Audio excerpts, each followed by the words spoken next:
so everybody was here, I believe. Well, anyways, you were. No, and I wasn't. All right, so 2 weeks ago we went over parts 1 and 2 where we talked about what is the microbiome, where do we get it, how did we lose it, and today we're going to be talking about a 5R approach to rebuilding it. So how do we get it back? Okay? So when we go through some health crisis, sometimes we might be like this guy where we're just trying to rebuild it by ourselves. Doing our own thing, asking people what to do, trying to find stuff online, Dr. Google, all those things, and just, chipping away at health issues. Or we might be like someone else, where we have 5 people. We have a series of doctors, healthcare professionals that are there to help you. You know, whether it's the chiropractor, the massage therapist, the functional medicine, a health coach, your MD, or any of the other list of doctors that you have on your team, is a great way of just taking care of self. We need information. We need input from other people. Or we might feel like this lady, where we just got holes everywhere in our bucket. Our stuff's spilling out. We're trying to catch and do things that, everybody's told us to do, but we may feel like it's overwhelming. Like, how do I do this by myself? And finally, we might be like this lady. I have no idea. It just stopped working. We just give up. Nothing's working. Nothing's going well. I'm tired of it. And we lose hope. So this 5R approach is a stepwise process to rebuilding the pillars of GI health. The 5 steps include remove, replace, recondition or reinforce, rebuild, and then rebalance. I know there's more R's than that, but you might see online, the 3R approach, the 4R approach. Mine's 5. So the first one is remove. Promote elimination and detoxification. No matter what you do, what process you're in, the first step is always remove. What happens if we take all this stuff, but we never get rid of the cause? We have to remove the cause. We have to identify it, though, first.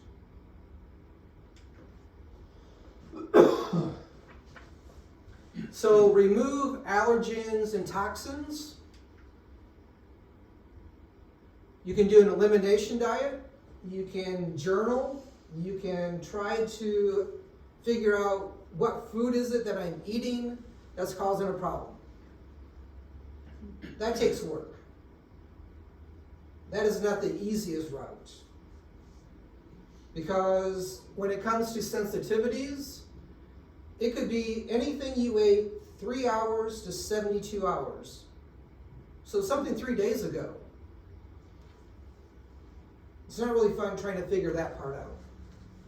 We do have something called a food sensitivity test, which kind of does all that work for you.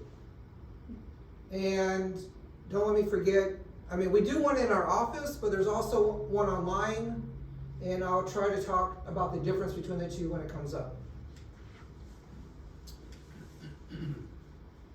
Detoxification protocol. I use a product called BioClear, which uses it to detox the body of unwanted pathogens. We also do something called IDS, which is an intercellular detoxification system. Or you can use something called IgG, which is an immunoglobulin G, which is great for sensitivities. You can take it by capsule, you can take it by drink, but it attaches to the pathogen, the thing that's in your gut that's causing a problem. And then it binds it and it gets rid of it. Remove harmful organisms. Well, that could be parasite, could be worms, could be other types of organisms, could be a heavy metal. There are things that we have taken in over our course of, well, Dr. Mike's, are you 30 yet? Yeah. 30. So over the course of 30, 60 years, things in our food, things that are in our environment, things that we drink, where we walk, when we walk barefoot, all those things can be a cause and a problem. We do something called a stool testing through BiomeFX, which identifies pathogens, identifies what bacteria you have in your gut. It identifies what their function is. Like, what are they causing in your system? Are they attacking memory? Are they attacking creating a skin issue? Are they causing brain fog? So all the bacteria we have, whether it's viral, bacterial, or fungus, they all have a function. They're just not there. They have something they're doing. So the first and the most important step in accomplishing a successful treatment protocol is removing factors that are contributing to GI dysfunction. Just start there. Identify it and then remove it. Because if we don't get rid of the cause, we're just beating our head against the wall. Eliminating pathogenic organisms, bacteria, viruses, fungi, parasites, toxic burden, and reactive foods can improve numerous conditions.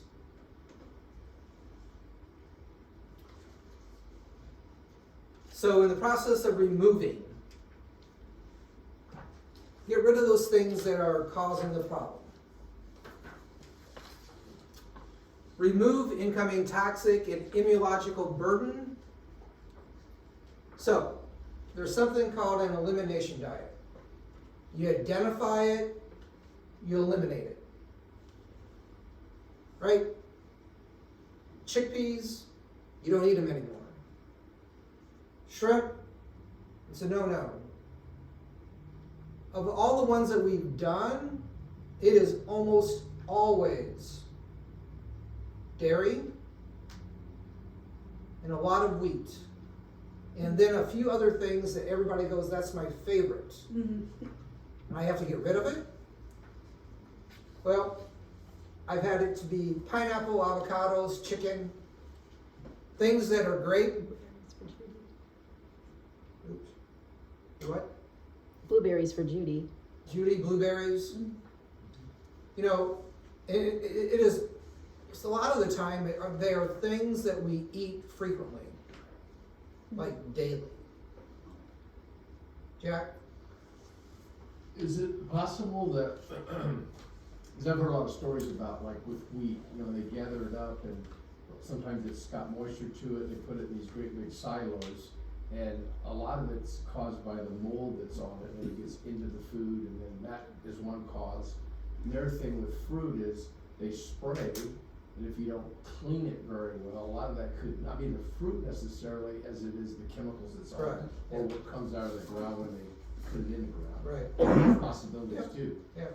Okay. Yeah, so one of the things we try to say is, as best as you can, you try to buy organic. If you can. If you can't, then you gotta do a lot of cleaning. There's a list of the terrible 12 or list of foods, a list of, I think, 12 foods that are on the high list of sprayed. The Dirty Dozen. Those are the things that you gotta really, those would be the organic things that you need to really try to get. Because yeah, they're sprayed, but in the soil, I mean, that's what they grow in, the soil, right? So it's gonna be into the food itself. There are rotational diets, celiac diets, low FODMAP diets, decreasing and eliminating food toxins through pesticides, herbicides, preservatives. I don't know if this. So when you can, you find organic food as best you can. And just try to make that a part of your diet. Rotational diets are kind of like what they just sound like. You're rotating through the foods that you like. So that you're not eating, let's say, you're able to eat apples, oranges, bananas, blueberries. Well, you can't have apples every day. You can't have blueberries every day. So you rotate. One day you're going to have apple. The next day you're going to have blueberry. The next day you'll have a banana. So that you're not eating the same thing every single day. But we all have our favorites, right?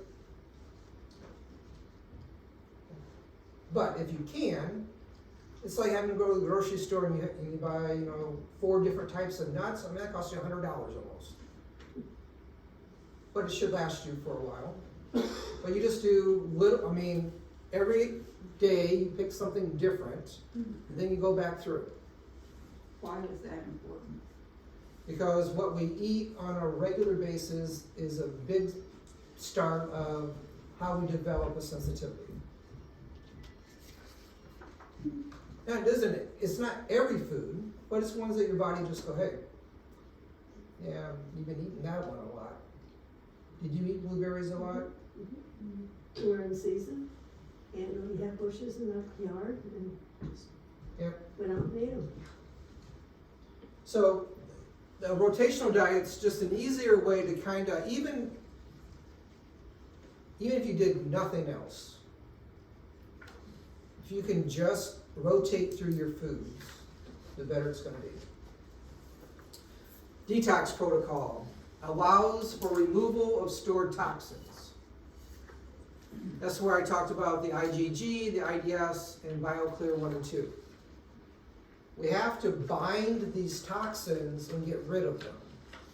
We can't cause something to, you can't try to pull something from the body and not have it attached to something so that you can remove it out of the system. Because if it doesn't get bound, it's going to re-inoculate itself and it's going to go somewhere else.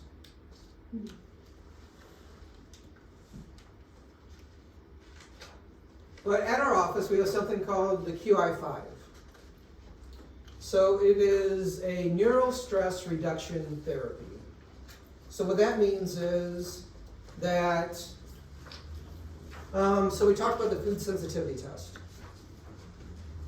We do one through a hair analysis. We have one that's through a finger prick, blood, and they do about, the hair analysis does 300 foods, 350 non-foods, heavy metals, nutrient deficiencies, through 5 or 6 strands of hair.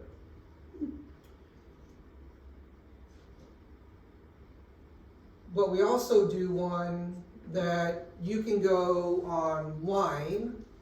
It's called checkmybodieshealth.com, and you're going to pluck out your own hair, you're going to put it in a bag, put the code on it, send it off, and they're going to do something called bioresonance. they're putting energy into the hair and seeing what the response is from it. So it's acting like your body. Well, our machine we have is bioresonance. But it's doing that 8 times. It's asking your body the same question 8 times. And in the course of 13 visits, it's going through 30,000 different stressors on the body, whether it's viruses, bacteria, funguses, foods, vitamins, dust, all Emotions. emotions, all sorts of things. It's identifying the thing that your body wants to deal with today, what's been causing or what's been sucking out the energy in you, and it's something that's been there for a long time you just haven't dealt with. So, and we'll talk about a little bit about that later. But the one online is like $38. Donette and I did it and trying to see what it gives us. You get a great 65-page report with a list of, good, the bad, the ugly, information about what you can eat to help, especially with the deficiencies. And where do all those, what source of food does that come from? And with that report, then you decide, so I can either eliminate those things, and it's not forever, it's for like 3 months. Then you slowly introduce back into your diet blueberries. Not every day, but you go on to a rotational, so you can eat those things and not, because they cause an underlying inflammatory response. That's the whole that's a stress on the body. Now, it doesn't mean that you break out. It does mean that you could have headaches, hormonal issues, chronic fatigue, all sorts of issues that you just chalked it up to age, work, but it's something that's causing a problem, which is leading down the road to more and more things, because your body is that one girl at the top, you are running over. Your body is spilling out because it can't handle the stress anymore. So, the hair analysis, or you can come in and get the same thing, but it's going to ask you 8 different times versus once. Hey, what is it today? And it'll go through different sensitivities. It doesn't ask the same 300 foods. It asks different foods at different times until we work all the way through the process. The good part is that we treat you then. So we're treating your body as well as locating, but we're treating you so the body goes, I can understand what a chickpea is now. We're giving your body the total opposite of what is causing a problem, so the body can deal with it. We're giving the body frequencies. The blueberries, we're giving it the total opposite frequency so the body can balance itself out, identify what it is, and then deal with it.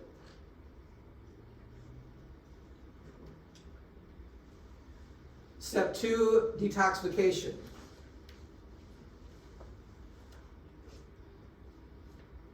Through that, we reduce incoming burdens of toxins, we support processing and elimination of toxins, and we enhance the liver detoxification and function. Did anybody do the beets? Try the beets? What time? What was the length of time? Oh, I never saw them. You never saw them? How many beets did you eat? A little soft dish. Okay. I was hoping you'd I ask mean- that question. Yeah, I may have to get you, there's a pill called the blue poo. So take it and time it, and when it comes out blue, then you know. Because we talked about that before, the transient time in which your bowels move through, the food moves through your bowels, is important. Well, it could have been there, but I couldn't see it. It would look red. Yeah, it didn't. We're still there. That was bad. I think they call it something bad. else. They call that something else. Keep looking. So normal is somewhere between 18 to 24 hours. Right, we eat 3 meals a day, or some of us eat 3 meals a day. So if it's 24 hours, you know, what you ate for breakfast yesterday should have been coming out today, in the morning. You have to eliminate lunch, dinner, right? People that eat 3 times a day and don't go for 5 days, that's a lot of poo. Backed up. Step 3 is called a stool analysis, and we talked about that a little bit, Biome FX. It paints a picture of overall strength, resiliency, and health of your microbiome. Do you have a diverse microbiome? Like, do you have a lot of species, or you got a few? What's their function? It'll report who is in the gut and what they're doing there. And it'll also give you information of what you can do to help strengthen. How can you create more diversity?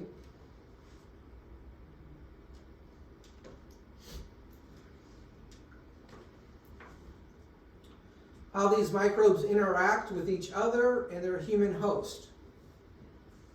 What are they doing there? What problems are they causing? Do you have enough strong ones? Or the bad ones outweighing the good? Where are we at in that whole picture? We can hope it's good. That's the thing about testing. If we don't test, then we're going to guess.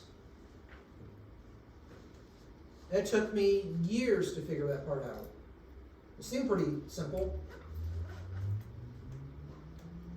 Because I couldn't understand why they would put people through so many different tests.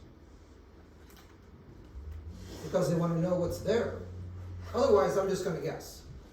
The symptoms you tell me, the stuff that's going on, what you're eating, what your transit time is, I'm going to guess if I don't have a test. How your diet is impacting your microbiome, offering you a roadmap with specific dietary changes.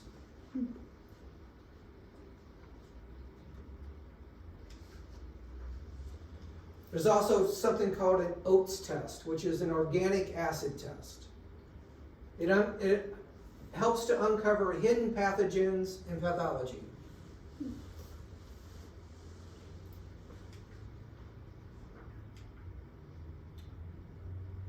That was just the first start. Removing. The second one is replace. You're going to promote digestion and absorption.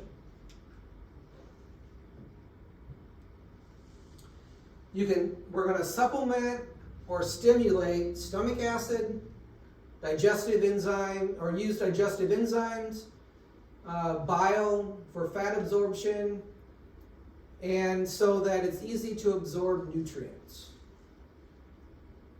So we talked about this earlier, I think last time. If you're going to the bathroom and food's coming out the other end, you did not absorb it. If the transit time is too fast, you're going to see that in the toilet. If it's too slow, like days, you're not going to feel well. You're going to feel foggy, brain fatigue. You're not going to be thinking straight. Because when you're backed up down there, your head is just, you can't think straight. Replace refers to replacing components that affect proper functions of digestion and absorption of macronutrients and micronutrients. These are usually provided through supplements until complaints can be normalized. We can't break down, if we're not breaking down food, then we need an aid. We need help. And that's usually the enzyme. Or you're creating or using bitters to help with breaking down so that you have enough stomach acid. If you have low stomach acid, your stomach isn't breaking anything down, or very little.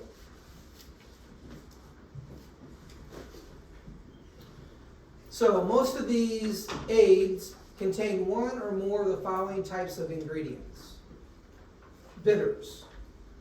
So that can either be artichoke leaf, endive, dandelion, milk thistle, chicory. They all cause the stomach to create acid.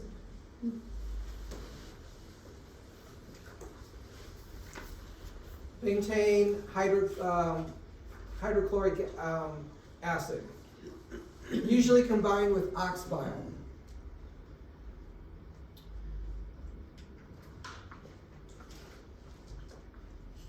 Pancreatic enzymes, protease, amylase, and lipase. Does anybody remember what protease is used for? To break down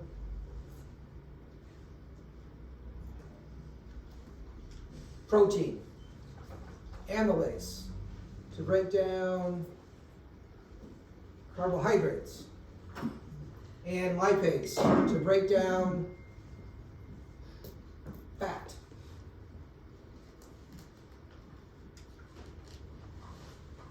We have plant proteases, papain and bromelain. These are non-animal and non-fungal based. Then there's something called fungal analog enzymes. They help break down complex plant material. Those are great ones for vegetarians. You guys, you got papers? Yep. Okay. Bile and bile stimulators. Ox bile is often used. It's critical for breakdown of fats. It's botanicals that can stimulate and release the body's own bile during digestion, which would be the artichoke leaf, dandelion root, milk thistle, and peppermint. So bile helps to break down fat. Okay? The third R is recondition and reinforce the microbial balance. You can try a microbe-friendly diet, which means eating food. Remember an apple has 100 billion different bacteria that are helpful to us. One apple. But you can't eat an apple a day because it can create a what? Sensitivity.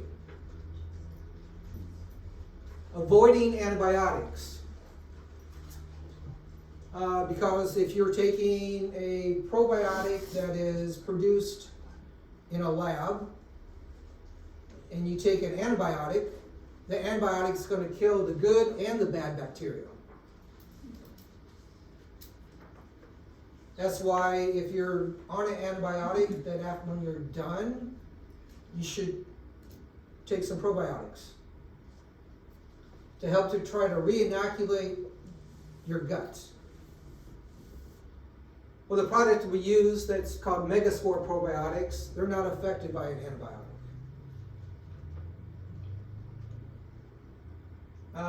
The Megaspores are healthy gut-derived spore probiotics. They're not produced from this. They're not from the soil. It's not produced in a lab. It makes it all the way down into the gut, the colon, before it opens up and releases, and it stays there about a month until it dies off and goes on its way.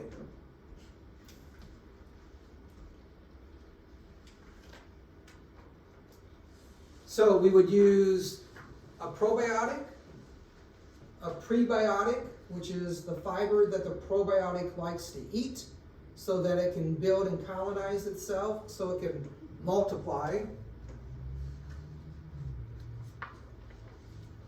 And so when we recondition our gut, we're using the Megaspore probiotic.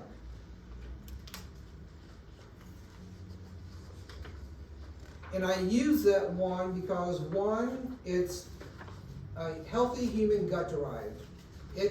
It's from healthy humans. It's spore based, so it's not going to be broken down and killed before it gets to where it needs to go to.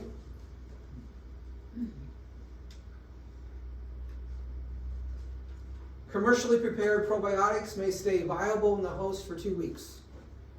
So when we take them in, that's all it's good for. 2 weeks, and we hope that it's made its way all the way to the gut, to the colon, and we hope that it didn't get killed off in the stomach by the acid. Now, when I did the hair analysis, the probiotics, the bacteria that's in the Megaspore, I called them because it said that I didn't have any of the few that they had. And I said, well, these are the 5 that I take. And they said, well, we don't test for those. They test for the ones that are mostly used commercially, because that's what's out on the market. And so some of them that are commercially used are killed, and you won't know any of that. They die before they even get to where they need to be. So you could be taking something, you're like, I don't feel anything. I don't feel any better. Well, because they never made it to where they needed to go to. The Megaspore is human-derived, it stays viable for 4 weeks. The viability is the length of time it remains in the gut for its metabolic activity to benefit the host prior to its death and removal. So the hope is that during that month, it has the ability, if we're giving it what it needs by food or a prebiotic, that it's growing, it's multiplying, so that it's establishing a colony. Adding something called Saccharomyces boulardii is beneficial during antibiotic therapy if using commercially produced probiotics, or as an adjunct for someone who has candida or a parasite elimination program. There's another product that we use. You can get Saccharomyces boulardii on its own, or I have a product called Reflora PD, which is the Megaspore plus Saccharomyces that was mainly used for a medical facility because they wanted something that they could give their patients that have candida, that they could help eliminate and remove some of the pathogens that are creating a problem. A prebiotic reinforced with Mega-Pre. And the Mega-Pre, again, it's fiber. It's the food that these specific probiotics need to help grow. It doesn't mean it doesn't mean you can stop eating. Because one of the things that we need to do is that we really need to eat food. That's part of the problem. Most of the time we eat processed food. But if we find that we can eat real food, then we find out that we're able to eat more, and you probably would start eliminating more. Just a thought. It's non-digestible food ingredients that beneficially affects the host by selectively stimulating the growth and the activity of one or more bacteria in the colon. Megapre is the first clinically tested that can increase microbial diversity and selectively feed beneficial bacteria, thus promoting a strong and diverse microbiome. So remember diversity. We can't have a low diverse population in our gut. We need a lot of different bacteria because they help each other.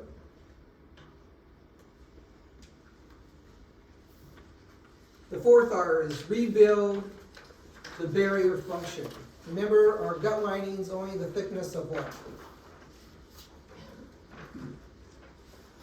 A strand of hair. That's how thick our gut lining is. But there's two sides to it, not just the inside, there's also the other side.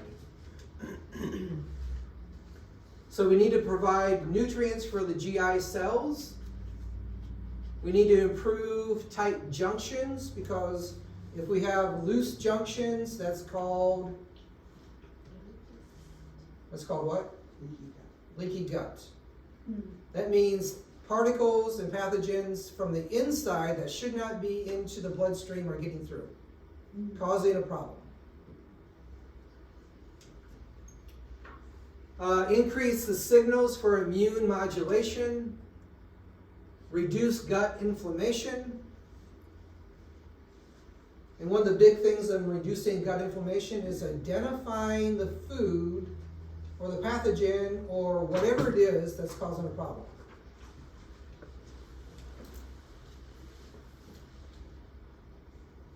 The fourth R, rebuild, involves the full healing of the mucosal lining of the gut. 150 times more surface area than our skin. Repairing any gut permeability issues and quieting the overall excitement of the gut associated immune system response. So that's called megamucosa. It helps to rebuild the mucosal lining, the inside portion of the gut.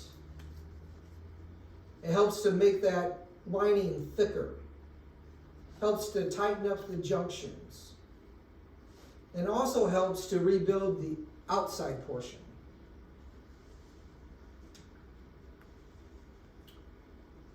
So, three of the keys are reducing inflammation, getting nutrients for GI cell growth, and then support the immune and liver function. Reducing inflammation. Inflammation is the most common cause of most gut disorders.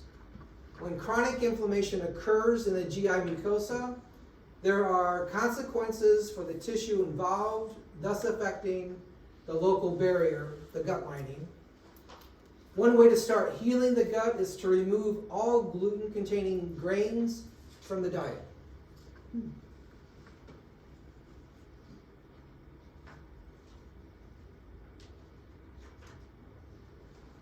So, if we are located, remember the one hair analysis I said, usually dairy, usually wheat, gluten issues, sometimes sugar comes up,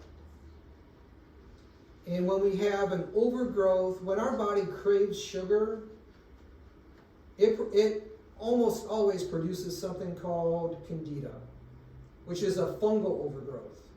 And fungus loves sugar. It can't get enough. But those that have candida are one of the hardest ones to work with because it is so difficult to eliminate sugar. You can't do 80% of the time because candida, the fungus just hides. And you think, oh, it's going well, and then you decide, hey, I'm going to have whatever it is. And it just gobbles it up. And then it's back.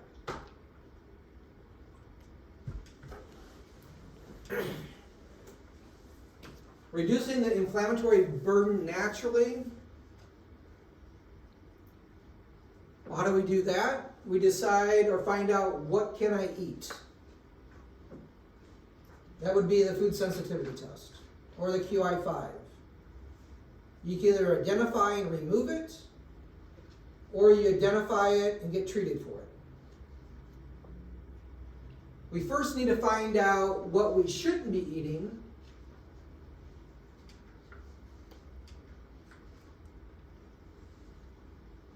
In our diet.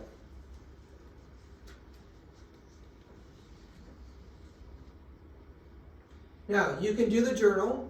There's no reason why you can't, but it's going to be hard work. Trying to figure out, was it 3 days ago that caused the problem? Was it yesterday? Was it something I ate 3 hours ago?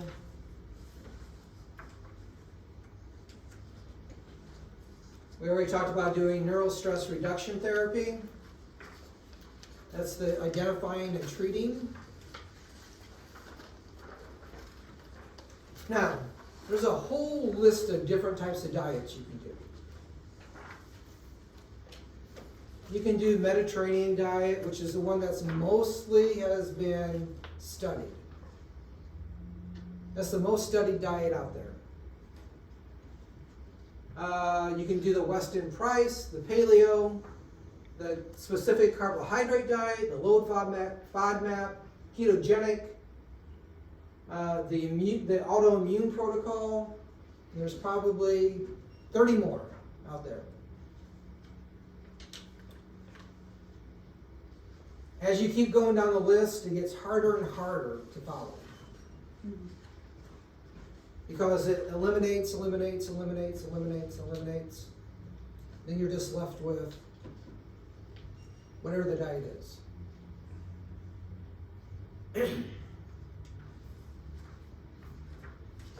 Herbs and GI specific nutrients.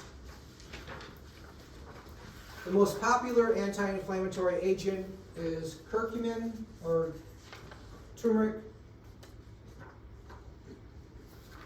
You'll find that everywhere. You can buy the powder, sprinkle it on your food. You can mix it in a shake. You can take it orally. You can buy the gummies. And it does a great job at reducing inflammation. There's other ones: quercetin, boswellic acid, ginger root, bromelain, devil's claw, licorice root. Those are all great herbs to help calm down the GI inflammation.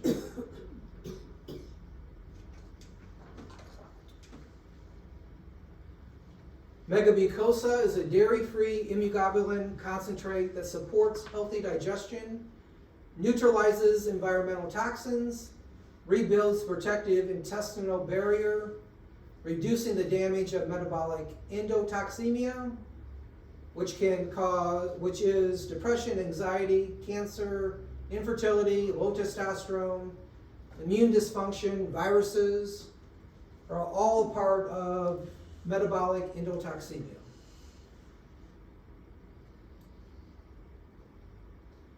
It's made up of 4 key amino acids that stimulate mucin 2 production.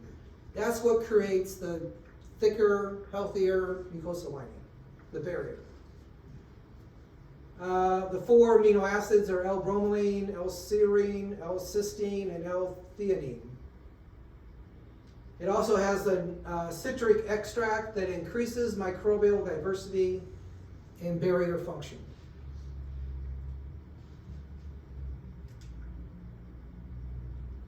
Now, we talked about this before, or the last time.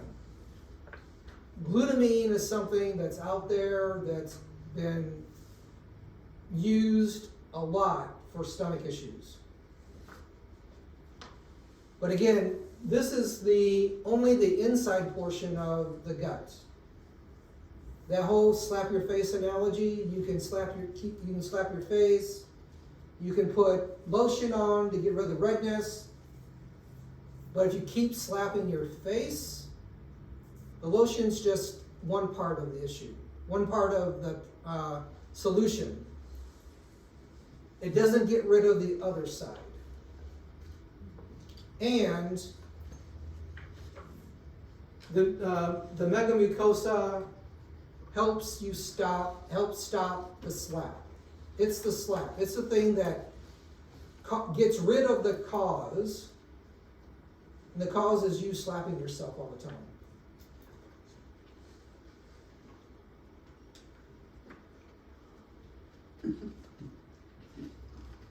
The fifth R is rebalance the gut and brain function.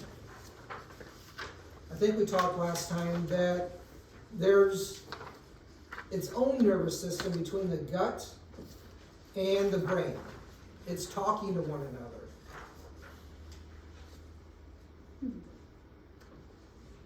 There's something called the HPA axis, which is the hypothalamus, pituitary, and adrenal. When it gets stressed, it's not good. There's a lot of things, it controls a large portion of our emotional issues.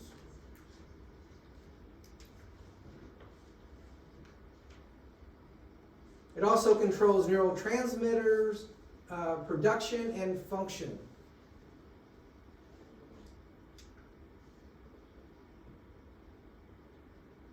It manages how that signal of am I full and am I satisfied when we eat.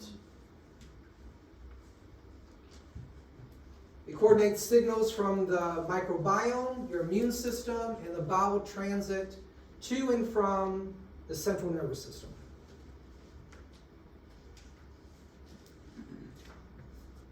It provides support for the restorative processes in our lives.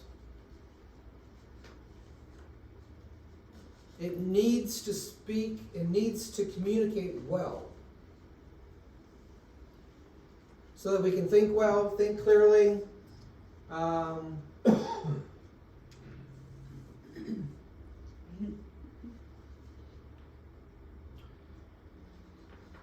So we talked before that stress, I mean, even chiropractically, stress is probably one of the biggest reasons why we see people. We're seeing it as it's manifested in the physical portion of them. We try to deal with the chemical, help people through what to eliminate, but we can't always deal with you have to identify the stress first. What's causing it? It's my job. Well, sometimes we can't quit our jobs. But we have to figure out how do we manage the job that we have. Or does the stress what we're eating?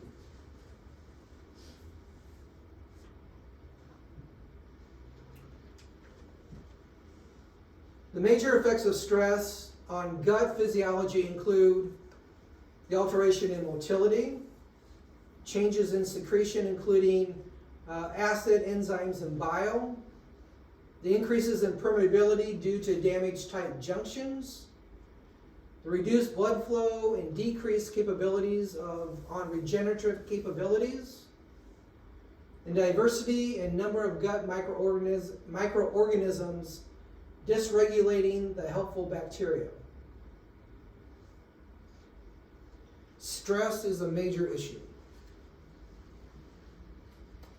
And we can't get rid of that for you.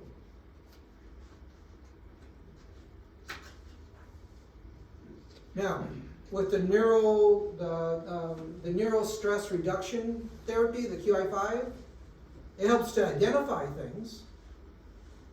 It gives you frequencies and information to help you deal with it, but the body still has to deal with it.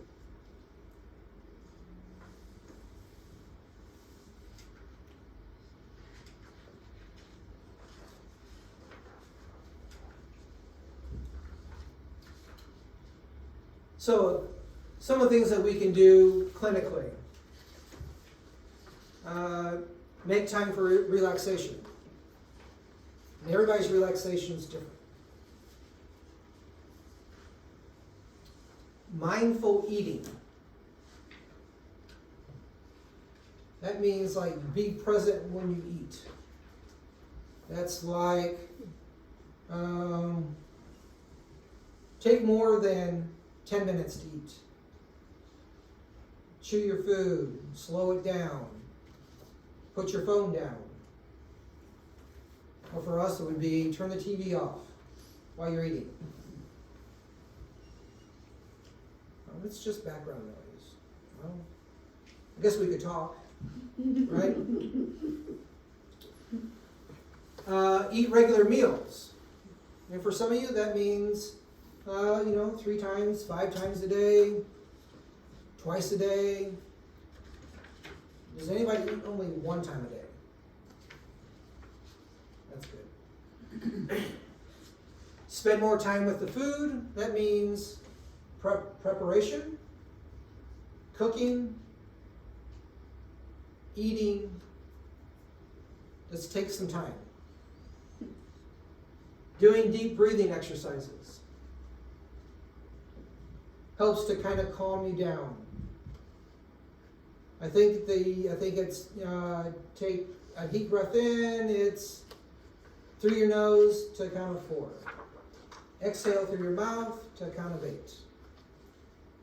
Do that a couple times, especially if you got a lot of stress. That'll help calm some things down. Maybe before bed or while you're in bed so you can fall asleep. And there's also a neurobiome, which is the gut-brain axis probiotic. So there's another company that we've used for a detox, a cellular detox. They have what we talked about last week. There's all these different biomes that we have. We have one for the gut. We have skin.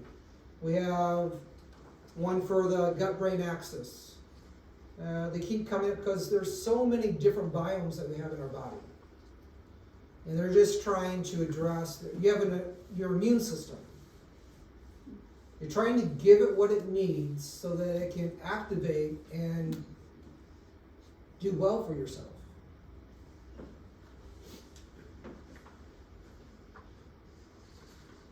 All right, any questions? Do you want to bring up if it's kid friendly? Because a lot of kids are on antibiotics. Yeah, the company, the Microbiome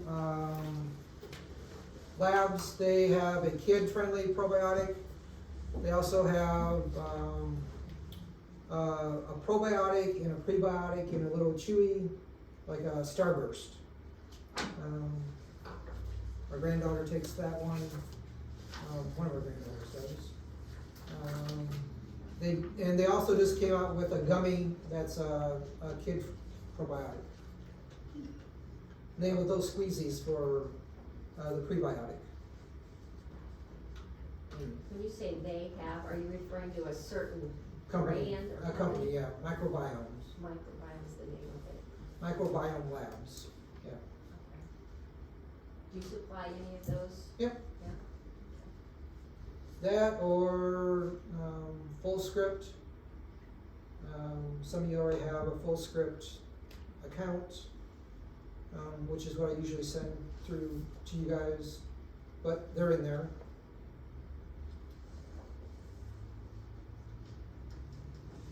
Any others? So when do you don't take the pre and prebiotic and the probiotic together, you take them at different times of the day?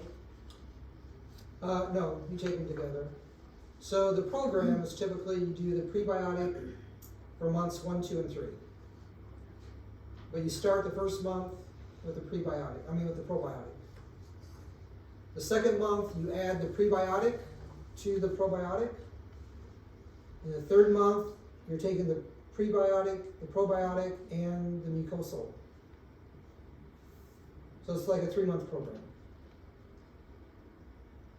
And it's always a good start. Doesn't mean you're done.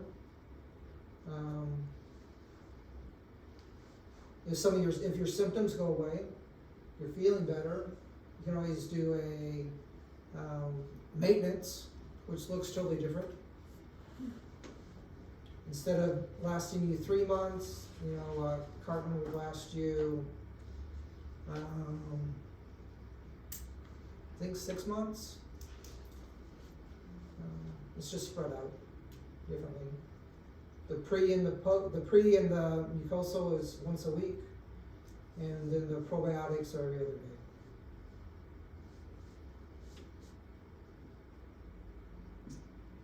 Okay, so when you were talking about reconditioning, you were talking about like the Megaspore is the healthy human gut derived, so that's good.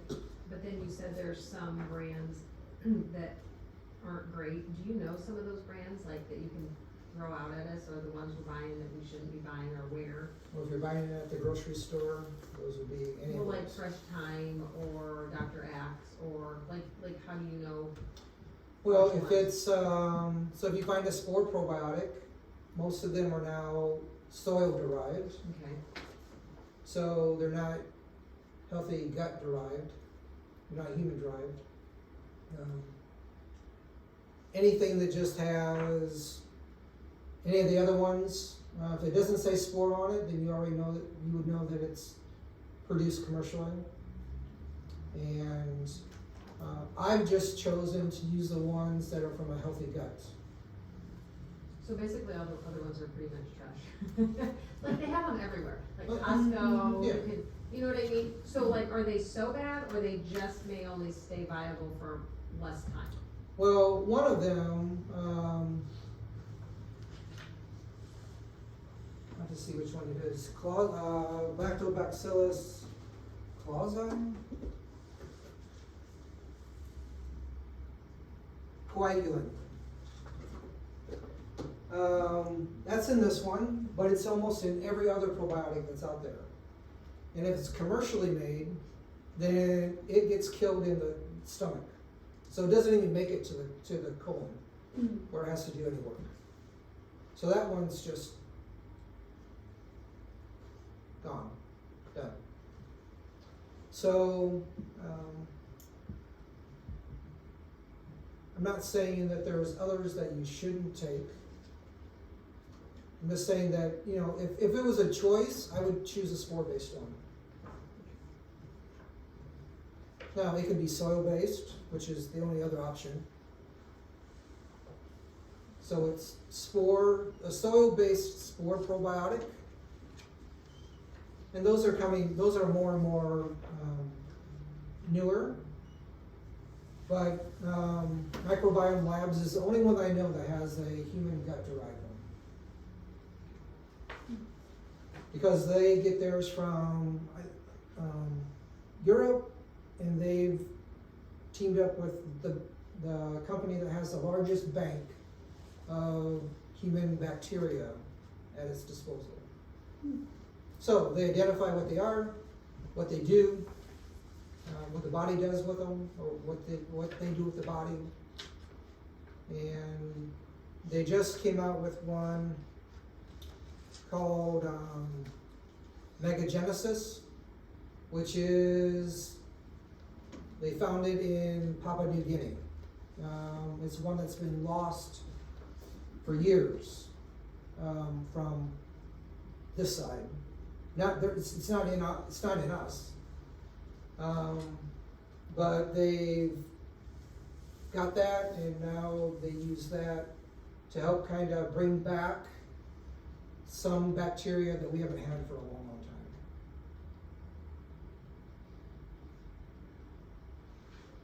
time. Okay. Let me change this here.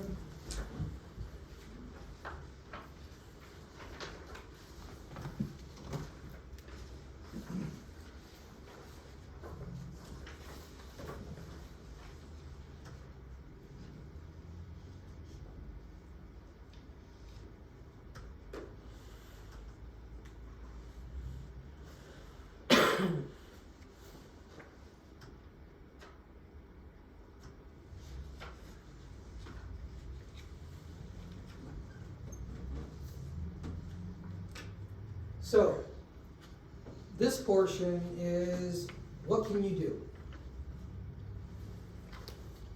What can you walk away with and go home and pick something to add to your dietary routine to help?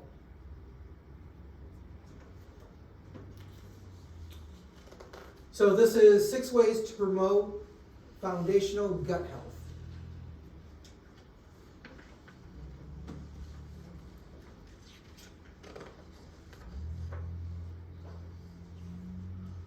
So step 1 is addressing undesirable organisms. That's the removal part. Identify and remove it. Gut health can be quickly compromised when unwanted and unwelcome microorganisms take up residence. So that would be using the intracellular detox system, BioClear 1 and 2, or IgG 2000. That's what binds to the pathogens and allows it to be removed.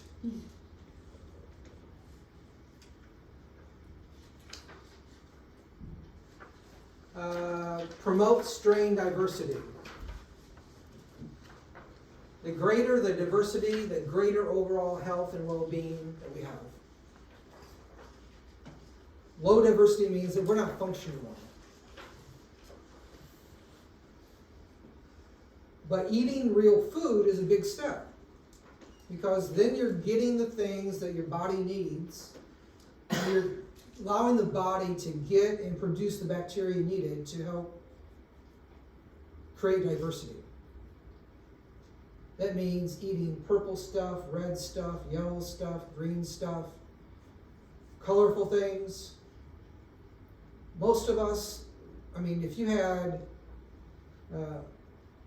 steak, baked potato, and corn, you pretty much got a beige diet. No color, hardly any color.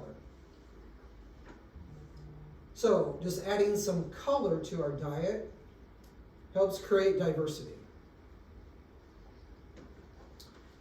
Adding specific bacterial strains that have been lost due to modernization can provide support where greater diversity is needed. And that was the megagenesis.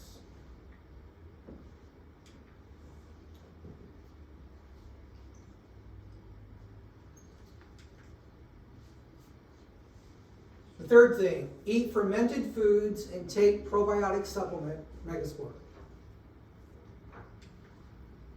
Fermented foods are a natural source of probiotic.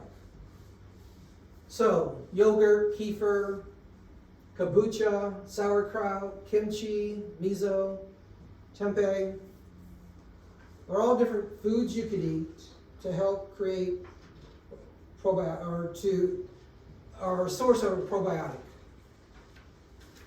Now, if dairy is on your list,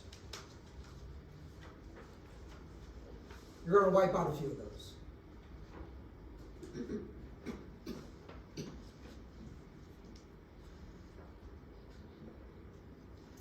But they do have oat yogurt. They have, what other one? Coconut. There's all different sources of yogurt. They don't have to be dairy. Consume prebiotic fiber and take prebiotic supplement, MegaPre. Commensal or friendly bacteria feed on non-digestible carbs supplied through fiber. Intake encourages the friendly bacteria to multiply and thrive. So, here's a couple sources of non-digestible carbohydrates. Whole grains, apples, asparagus, onion, garlic, chicory, artichoke, bananas, plantains. You can add megamucosa to rebuild the mucosal barrier and help to alleviate leaky gut.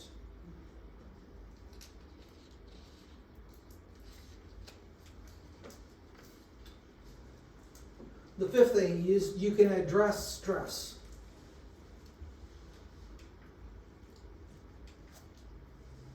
In humans, various stressors can negatively impact gut health.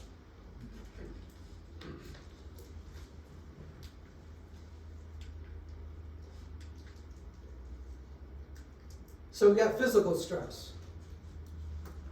I mean, we know those, right? I'm not one that runs 5 miles, 10 miles a day. But you could be in the gym for hours. And that's the physical stress. Do you know anybody that exercises 4 or 5 hours a day?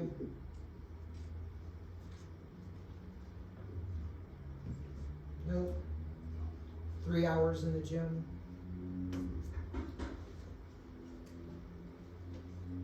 Somebody's knocking. But physical stress is just being over exercising. Doesn't mean exercise is bad. It just means, it's not, well, if a little bit's good, a whole lot's better. We can do too much.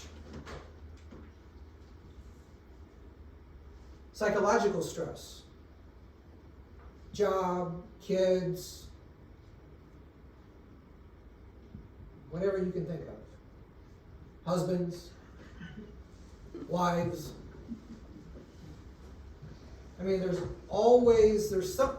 something that you go to bed thinking about all the time. You can't get it off your mind. Environmental stresses. What we breathe in, what we're drinking out of, our water supply. Well, at least we don't live in Ohio at the moment. For now. Huh? I said for now. No. The way they do it right on this. Poor sleep. Go to bed, we wake up in an hour, we're awake for a couple hours. We got 5 hours that we're in bed total, and 2 of them are spent sleeping.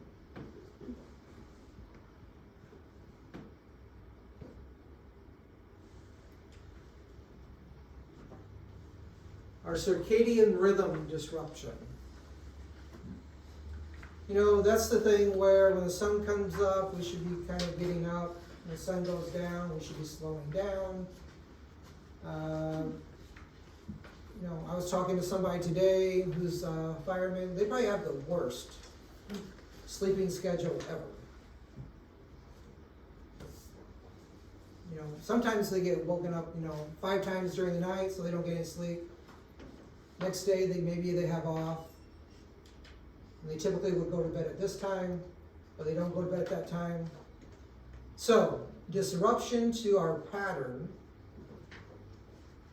is a problem.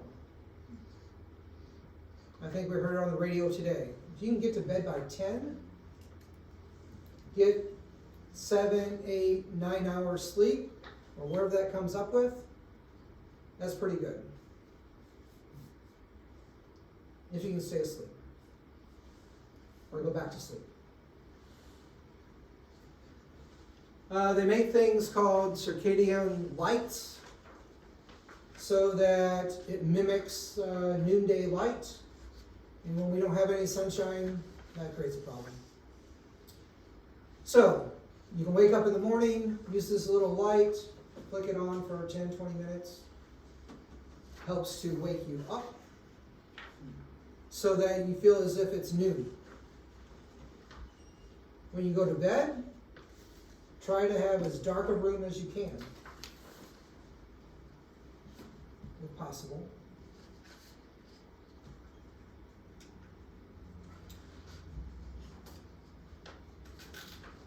And the 6th thing is find out what's in there.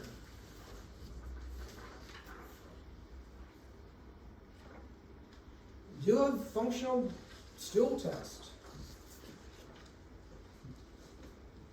Find out what the inner functions of the gut are. Provide actionable recommendations for nutrition, lifestyle, or supplementation.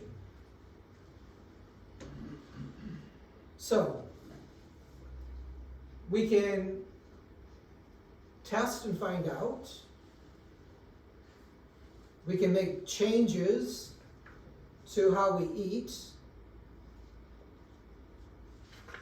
We can take a supplement to help, or we can do nothing. I mean, those are always the options, right? You get information, you can either use it, or, hey, it's good information, I'll use it when I think I can, when I'm ready.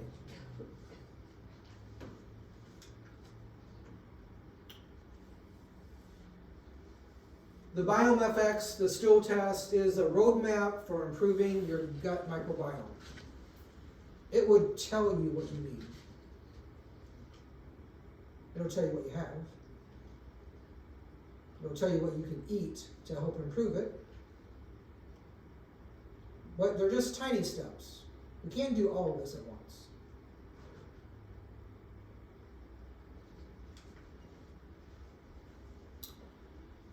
We offer the BiomeFX testing, or what I call the poop test. We do food sensitivity testing. We do the neural stress reduction therapy. We also do a DNA analysis that you get a 300 and some page report that will tell you about your cardiovascular, fitness, mood, diet, immune system, and sleep. What your DNA says is best for you. And you can't do all of that at once either. You just pick a section. I'm going to work on cardiovascular. It'll give you actionable things that you can do today. It'll tell you what your DNA says. This is what you're likely to, what are the positive and the negatives about your DNA regarding heart health? What can you do to change it? And for any of those, fitness. Is high intensity interval training good for me? I should be doing more cardio versus weight training, or I should be doing weights, not cardio. I shouldn't be running, I should be walking. Or you should be doing some other type of exercise. Your diet, should you eat carnivore diet? Should you, can you digest fat well? You should eat more carbs. You should, eat more protein. You're more of a vegan, or you're more of a vegetarian, or you're, whatever other types are out there.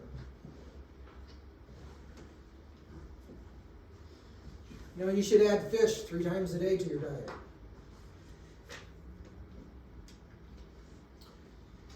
We offer probiotics, prebiotics, things to help with barrier defense, barrier rebuilder, stress, so you can go to sleep, stay asleep. The total gut restoration is the probiotic, the prebiotic, and the mucosal barrier all in one package, which is this thing over here.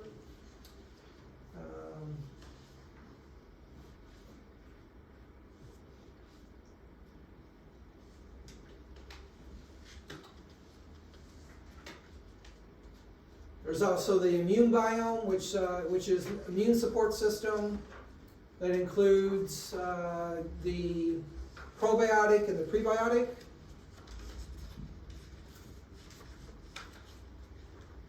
To help with developing the immune system.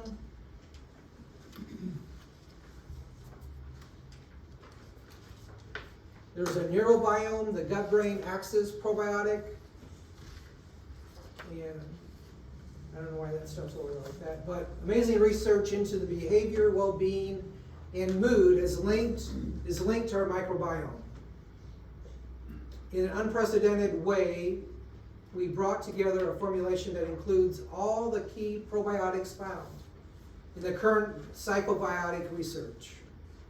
Each of the probiotics has the potential to positively influence the natural state of well-being, and these are human-based probiotics. So, well, we talked about this earlier, a couple weeks ago, that connection between our gut and our brain, that a large portion of our gut biome can be directly related to Parkinson's, dementia, a host of autoimmune issues. So, what this looks like on the inside is very important. What it's doing on the inside is important.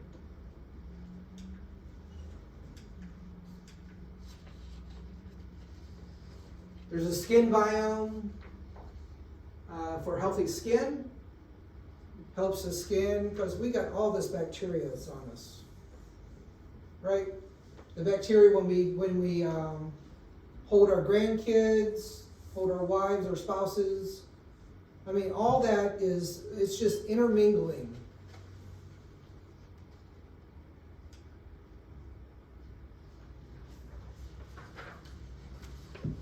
That's it. Did I get done quicker? Jack? So, the stuff that you have there that you brought to, well, how long does that last when you start taking it, number one? And then once you have gone through that, are you pretty much set for a while, or do you have to go back and do that once a year? I mean, Yeah, so the initial protocol is, it'll last 3 months. So one package for 3 months. Yep. So it has, now, these are in powder, so that can be like a drink. You can mix them together, which is what I've done before. They come in pills.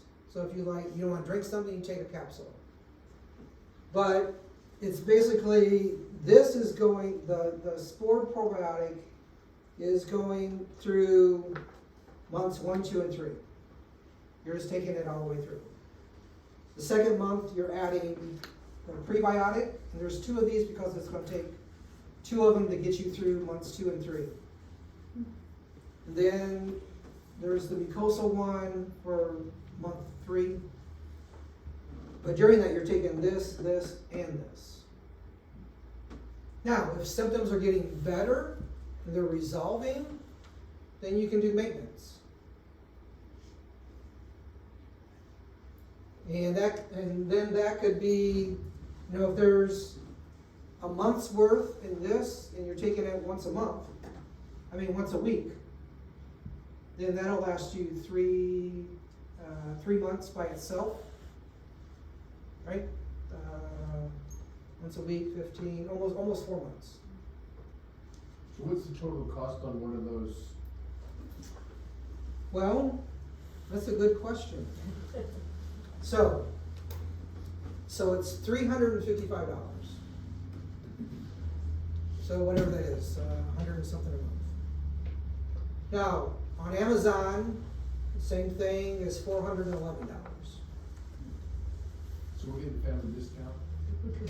You're getting the proactive discount. Yeah. That's what I'm talking about. Yeah. That's the price it always is for me. Now, would you take that if you didn't have all those other tests?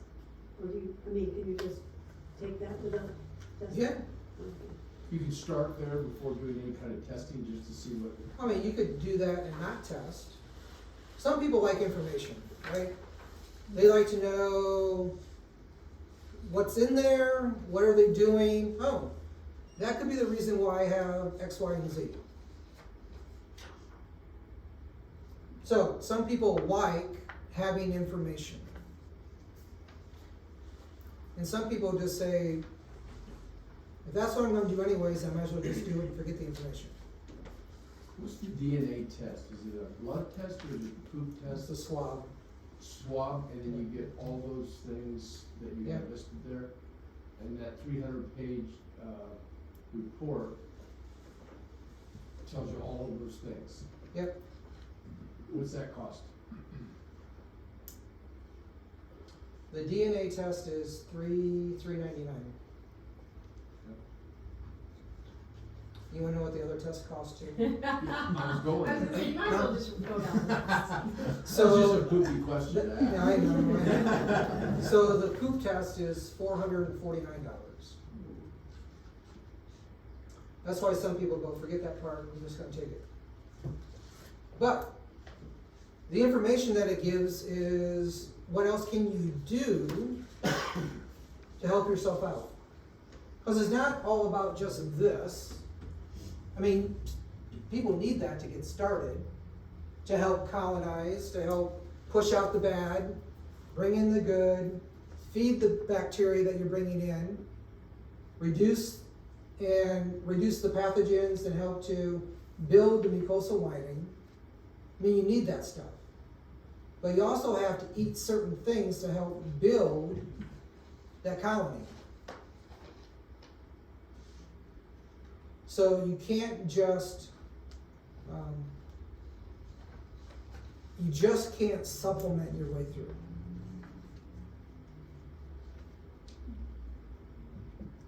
That would be the easy part.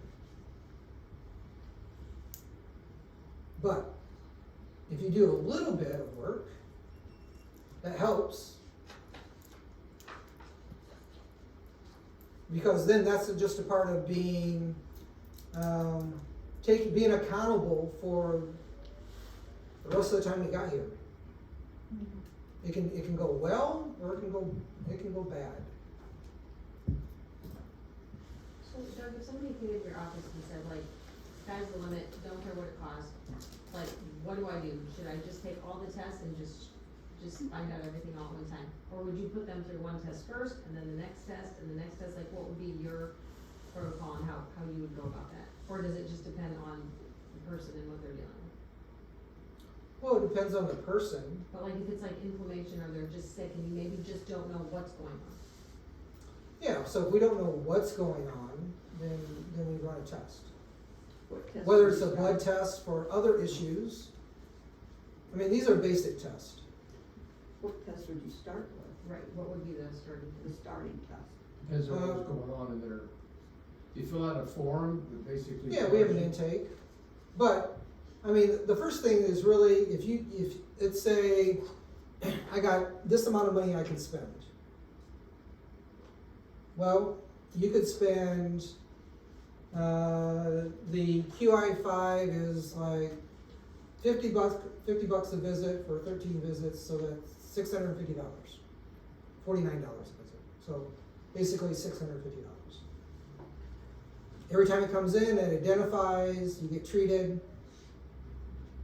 Or you spend $38, you go online, you get some basic information, some things you can do and eliminate, and work your way through that process.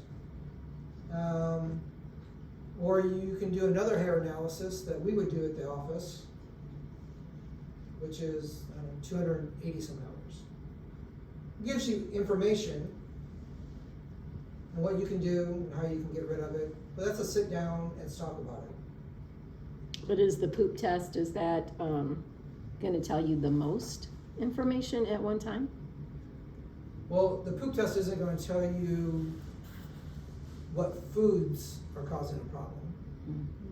It's going to tell you what's bacteria, viruses, fungi, what's going on in the gut, what they're doing, what do you need to do, what do you need to take, what do you need to increase in dietary, do you need to start moving, what is it that you need to do to help create diversity? It may come back and say, hey, you're doing great. And if But money that would, hardly ever happens. if money was no object, what test would you say do first? Probably the food sensitivity test. The blood? Food sensitivity test. hair? The hair. Because that's gonna be the quickest way for you to identify on a large scale, or at least on a common scale. What's the most common foods that are eaten? And, oh, these are mine. This is what I need to get rid of. Yep, The food sensitivity test, is this the one online or the one in your office? well, either one, The one in your office is the 280, 289, Mhm. yep. but does it tell you more than the one online? The one we do in our office, I'm not really sure how it goes about analyzing for the food and the non-foods. But the one that's online, it does it how the QI5 does it, through bioresonance, through energy. But that doesn't include like you to sit down and go over the report with them. No. The one in the office does. Yeah. But And there's a lot of information on the one that's online. I mean, you can do it by yourself. It gives you enough information that you can work your way through it. But if you need help, I mean, we can sit down and talk. Betsy is, health coach. She can stick it to you, keep you on track. Yeah. Because we all have to have something in order to drive us to want to feel better, to get better. Whether it's, I want to pick up my grandkids, I want to be around for them to get married, whatever it is, we all have something that we feel that either we need to get better or something has to change, because I can't go down this route for very long. So, it's, there's different things you can do, but it's picking one thing. Just make a step. Whatever that is. Just pick a slide off that paper and, hey, I can start eating kimchi. I can start, unless cabbage is bad for you. But you won't know that unless you do a test. The kombucha's really good. But we don't know if that's what's creating the problem, right? So speaking of cabbage, do you recommend like doing the brine, like chopping up the cabbage, putting it in the water, covering up, with a little salt on, putting it in your fridge with all the probiotics? I've never done that. I buy it at the store. Yeah. Well, I mean, I haven't done it either, but it's one of my homework assignments. Oh. Yeah, I think doing your own thing is great. I just don't have time to I just don't do that. It's like creating bone broth. I don't have time to soak a chicken Costco. 24 hours, whatever that is. I just go to the store and buy it. They have them at Costco, the best bone broth ever, the organic bone broth. Yep. You get 6 of the big cartons for $20. It's the best tasting too. Yeah. You buy the sauerkraut, right, in the plastic containers? Yeah, the one, I think we get ours from Fresh Time. It's back, the kimchi one, I like that one.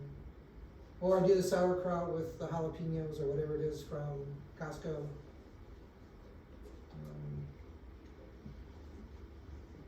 You used to eat it raw, cold, or you eat it? Couple tablespoons, yeah. Daily? Well, I'm out of it now, but typically in the morning.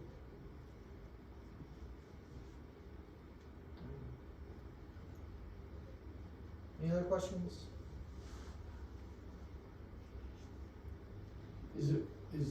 They have organic cabbage at Fresh Time. So they have the green and then they have the purple. And I asked the guy, is there one better than the other? He said no. He said a lot of people, when we sell it this way, you can get it in where it's a mix or it's separate. I think most of the ones that I've seen that are in, like, already pre-made or use the green. But it doesn't mean that you can't eat raw purple cabbage.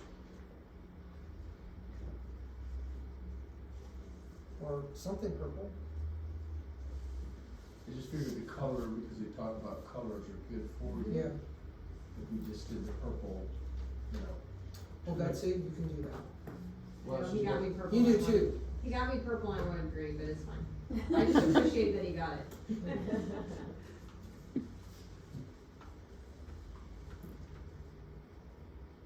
All right. Well, thanks for coming. Very good. Thank you. Thank you.